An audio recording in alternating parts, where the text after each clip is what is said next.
Alors, nous venons de voir en fait le vortex, hein, comme élément agissant dans la structuration de l'eau. Vortex d'ailleurs est forme en fait, hein, qui se retrouve par ailleurs dans la nature, cette forme particulière tourbillonnaire. On l'a explorée un peu plus dans l'eau, mais effectivement, elle est aussi très présente dans les végétaux.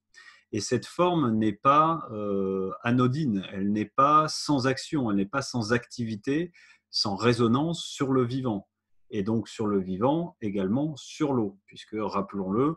4 éléments constituant de base de tout ce qui existe et de la structure. Donc ces formes vont effectivement avoir un niveau d'action eh bien, sur le vivant, dont l'eau.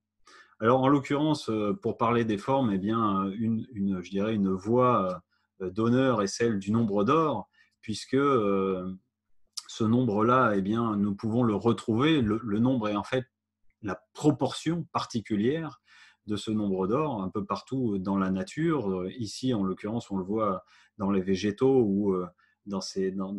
les animaux de la mer, si tant est que nous puissions les appeler ainsi, et dans leur forme et leur manière de se développer. Et cette proportion particulière, hein,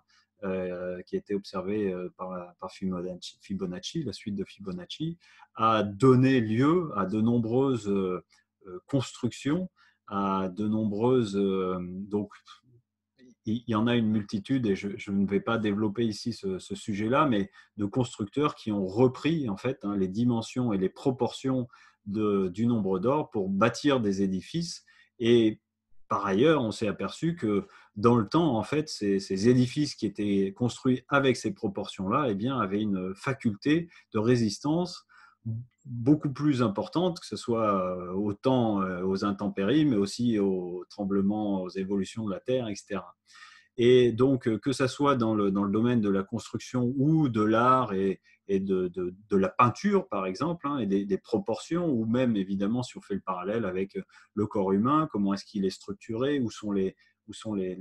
dimensions et les proportions des éléments, des yeux, etc., les uns avec les autres, eh bien, on s'aperçoit qu'il est possible de retrouver ce nombre d'or, cette divine proportion, de multiples manières et à différents endroits du vivant, que ce soit les végétaux ou l'humain. Donc c'est une vraie interrogation en fait que de comprendre pourquoi la nature elle-même a généré cette forme-là, s'est créée sous cette forme-là, et qu'est-ce que cette forme particulière, ces formes ou ces proportions vont conférer en fait au vivant. Et en l'occurrence ici, ce qui nous intéresse, à l'eau. Eh bien, pour parler des formes, donc à un moment donné, si on parle des formes, eh bien, il va y avoir un parallèle direct qui est celui de la géométrie, hein, puisque qui dit forme dit à un moment donné structure, et dit équilibre et égalité de structure, ou en tout cas formation de géométrie, c'est-à-dire d'observation, de complémentarité, d'aspects égaux, ou d'aspects qui se retrouvent, qui se ressemblent. Et ça a donné lieu à ce qu'on appelait la géométrie sacrée, c'est-à-dire l'observation que, en fonction de la présence de certains équilibres, ou de certaines corrélations entre des lieux, entre ou de la forme dans certains végétaux, etc., ou même, pour aller un petit peu plus en profondeur, au niveau des cellules ou des atomes, ou de groupements d'atomes, etc., eh bien, on s'est aperçu qu'il y avait des formes apparentes, et que ces formes, qui génèrent donc une géométrie particulière, spécifique, eh bien, elle était synonyme, sous-jacente au maintien d'un équilibre particulier du vivant. Et d'ailleurs, on va le voir par la suite dans les chercheurs, les grands chercheurs autour de l'eau,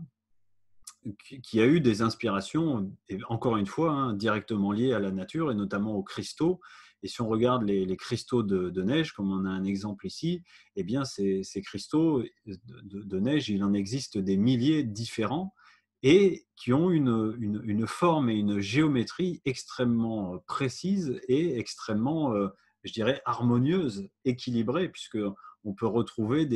dans les distances des branches les unes entre les autres, des régularités qui peuvent être, ou qui peuvent sembler tout à fait surprenantes pour le vivant, de voir à quel point la nature va arriver à générer une précision telle au niveau de ces structures. Eh bien, c'est ce qu'a observé Platon lui-même à travers ces 5 solides, les 5 solides de Platon, qui sont les solides constituants en fait en 3 dimensions de base dans le fonctionnement de la structure de la matière, hein, où on retrouve voilà, le cube, le dodécaèdre, l'icosaèdre, etc. Et donc, tout ça juste pour dire que ces formes-là, qu'elles soient sous forme tridimensionnelle ou également sous forme bidimensionnelle, eh bien, on les a retrouvées, et on les a retrouvées encore une fois à travers les âges, à travers les temps et les civilisations. Comme on peut le voir ici, la forme en bas du yin et du yang, et qui est repris avec la forme de la fleur de vie, qui est par ailleurs assez connue et utilisée dans le domaine énergétique à l'heure actuelle pour l'action de sa forme. Donc, d'ailleurs, que nous prenions un carré, un triangle ou un cercle, eh bien, même des formes basiques comme ça génèrent des champs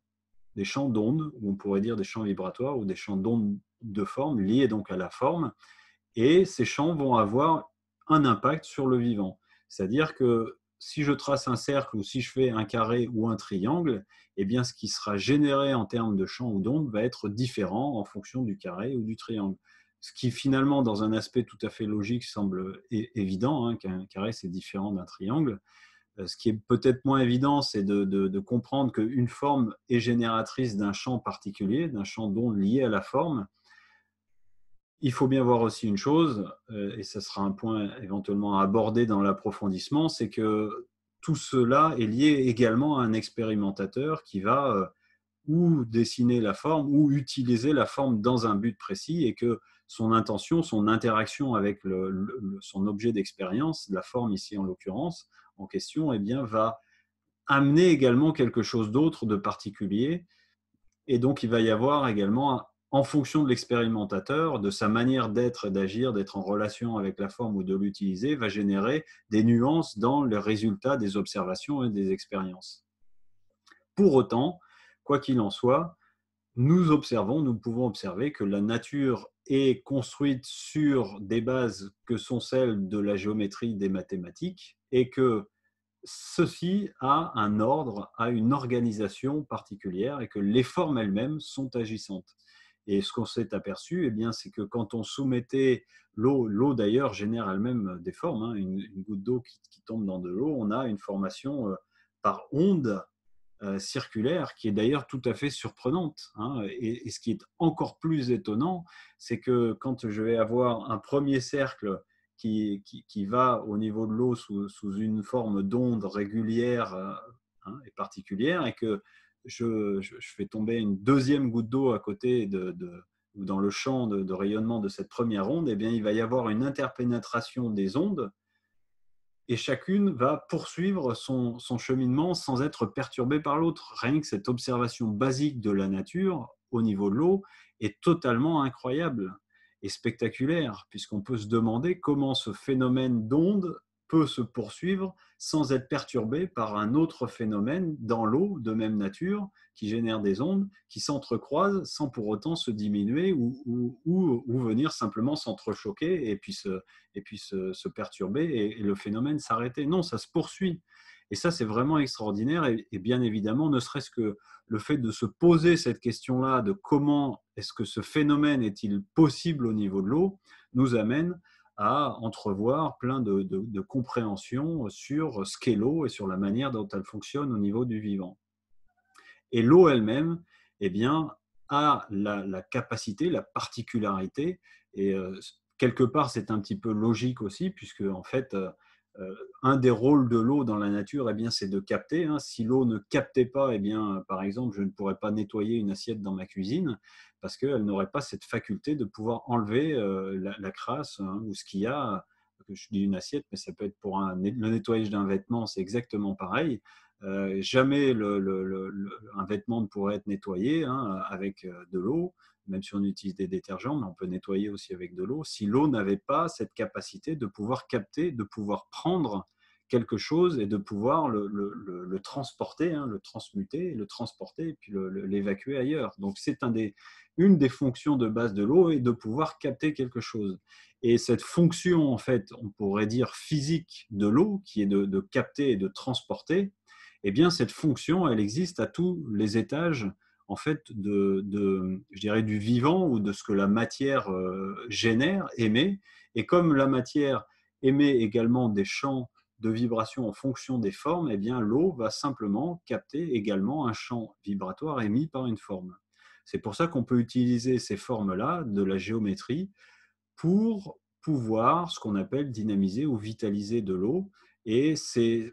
pour cette même raison, hein, au même titre qu'une dynamique tourbillonnaire qui elle-même a une forme et un champ particulier va pouvoir avoir une action, bien que le vortex, ça soit encore bien au-delà de ça en termes de tout ce que ça met en mouvement et de toutes les dynamiques particulières liées au tourbillon lui-même, mais une forme, même une forme simple d'un cercle ou d'un triangle ou d'un carré, va générer un champ qui va avoir un impact sur l'eau. Si par exemple je pose un verre d'eau ou une carafe d'eau, comme on peut voir ici sur l'image sur la fleur de vie, un verre qui a été posé, ben effectivement, ne serait-ce qu'une forme va pouvoir émettre un champ que l'eau capte et qui va permettre à l'eau d'acquérir des propriétés particulières, une structure ou une cohérence particulière qui va fluctuer